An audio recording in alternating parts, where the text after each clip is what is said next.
Have you ever had an important task waiting for you, but instead of doing it, you cleaned your kitchen, checked your phone, or suddenly decided to organize your desk? Later, you probably felt worse, not better. The task was still there, and now you also felt guilty for avoiding it. This experience is extremely common. Almost everyone does this sometimes. We call it procrastination, putting off something we know we should do. Many people believe procrastination happens because they are lazy or because they lack discipline. But this idea is not fully correct. Psychologists who study this behavior have discovered something surprising. Procrastination is usually not about laziness at all. It is about emotion and about how the brain tries to protect itself from uncomfortable feelings. In this video, we will look closely at why your brain avoids difficult tasks. We will explore what is actually happening inside your mind when you procrastinate. And we will look at simple, practical ways to work with your brain instead of constantly fighting against it. Let's start by clearing up a common misunderstanding. Many people think procrastination means I don't want to work. But researchers who study this behavior have found something different. Procrastination is usually a way of avoiding a difficult feeling, not a way of avoiding work itself. Think about a task you have been avoiding. Maybe it is answering a difficult email. Maybe it is starting a big project at work. Maybe it is having an uncomfortable conversation with someone. Now ask yourself, what feeling comes up when you think about starting that task? For many people, it is not simple boredom. It is something stronger: anxiety, fear of failure, fear of being judged, or even a feeling of being overwhelmed. Our brains are naturally designed to move away from uncomfortable feelings and toward comfort. This was a useful skill for early humans facing physical dangers. But in modern life, this same instinct can work against us. Instead of moving away from a dangerous animal, we move away from an uncomfortable feeling, even if that feeling is connected to something important, like a deadline or a difficult conversation. So when you procrastinate, you are not failing at willpower. You are successfully avoiding an unpleasant emotion. Understanding this changes everything, because it means the real problem is not a lack of discipline. The real problem is an uncomfortable feeling that your brain wants to escape. To understand procrastination better, it helps to know a simple idea from psychology. The brain has two different systems that sometimes work against each other. The first system is fast, emotional, and automatic. Scientists sometimes call it the present self. This part of the brain wants comfort right now. It does not think much about the future. It simply wants to feel better in this exact moment.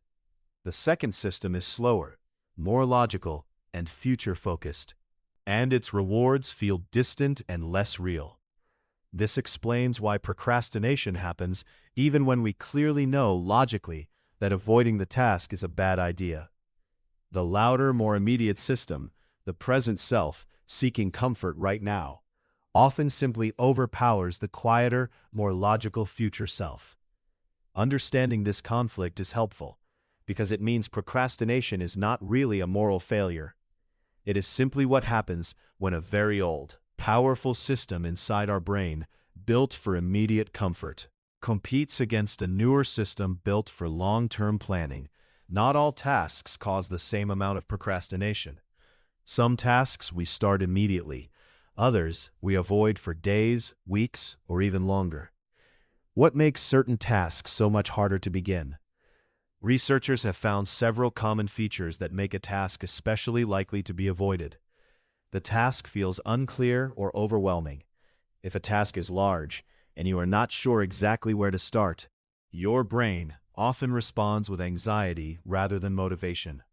A vague task like write the report can feel much more threatening than a small, clear task like write the first sentence of the introduction.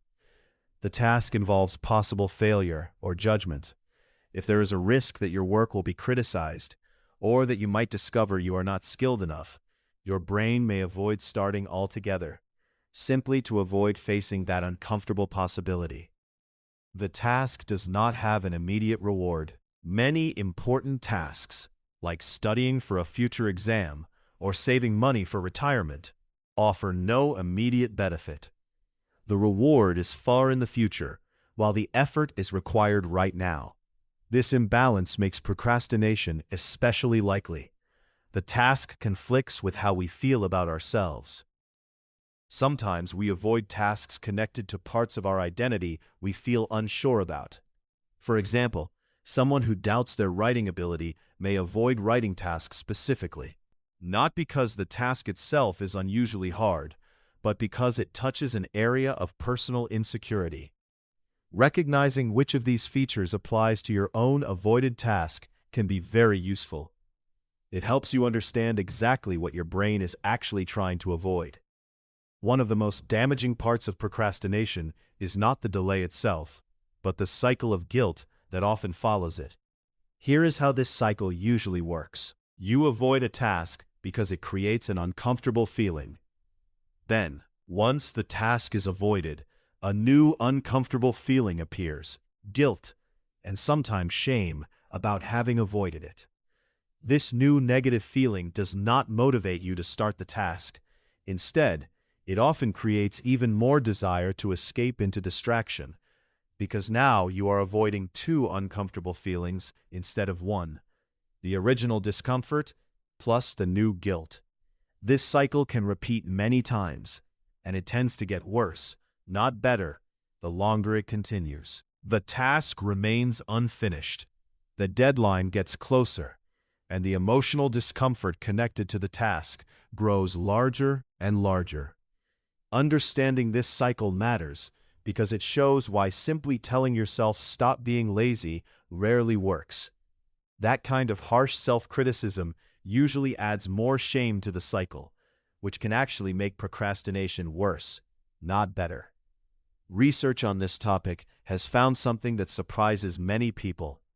Being kind to yourself after procrastinating, rather than harshly critical, tends to reduce future procrastination more effectively than self-criticism does. This does not mean procrastination should be ignored or excused without any action. It means the most effective response usually starts with understanding and self-compassion, followed by a small, practical next step, not punishment. If procrastination is mainly about avoiding an uncomfortable feeling, then the most effective solution is usually not about forcing more willpower.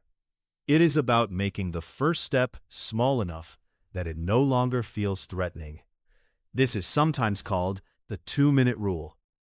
Instead of telling yourself, I need to finish this entire project, you tell yourself, I only need to work on this for 2 minutes. 2 minutes feels manageable, even for a task connected to significant anxiety. Often, once you begin, the initial resistance decreases, and continuing becomes much easier than starting was. This works because the hardest emotional barrier is usually at the very beginning of a task, not throughout the entire task. Once you have started, the uncomfortable feeling that was blocking you often becomes much smaller or disappears completely. Breaking a large, vague task into small, specific actions also helps enormously. Instead of write the report, try open the document and write one sentence. Instead of clean the entire house, try put away 5 items. Specific actions feel achievable, which reduces the anxiety that triggers avoidance in the first place. Let's bring everything together into a few practical habits you can start using right away. First, name the feeling, not just the task. Before starting a difficult task, pause and ask yourself, what feeling am I actually trying to avoid here? Simply naming the emotion, anxiety, fear of failure, feeling overwhelmed, can reduce its power over your behavior. Shrink the first step. Make the very first action so small that it feels almost too easy to refuse. 2 minutes, 1 sentence, 1 email opened without answering it yet. Third, remove unnecessary friction.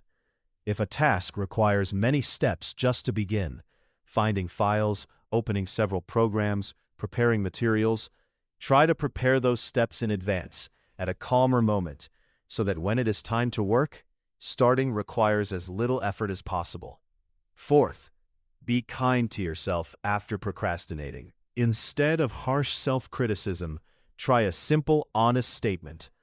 I avoided this because it felt uncomfortable. That is a normal human response. What is one small step I can take now? Fifth, create small rewards for starting, not just finishing. Since the brain responds strongly to immediate reward, and finishing a big project is often far in the future, create small, immediate rewards for simply beginning, even something as simple as a short break or a favorite drink. After the first 10 minutes of focused work, these habits will not make difficult tasks feel completely comfortable, but they can make the starting point much smaller and much less threatening, which is often the biggest obstacle of all. Procrastination is not a sign of laziness or weak character. It is usually a sign that your brain is trying, in its own imperfect way, to protect you from an uncomfortable feeling, anxiety, fear of failure, or a task that feels too large and unclear. Understanding this changes how we can respond to it. Instead of forcing more willpower or criticizing ourselves harshly, we can work with our brain instead of against it, by naming the feeling, shrinking the first step, removing unnecessary friction, and responding to setbacks with kindness instead of shame. The next time you notice yourself avoiding an important task, try pausing for just a moment. Ask yourself gently, what am I actually avoiding right now? Then, choose the smallest possible first step and simply begin. Small steps, repeated consistently, are usually far more powerful than a single moment of forced willpower. Your brain is not your enemy. It is simply trying to protect you. With a little understanding, you can guide it gently toward the tasks that truly matter.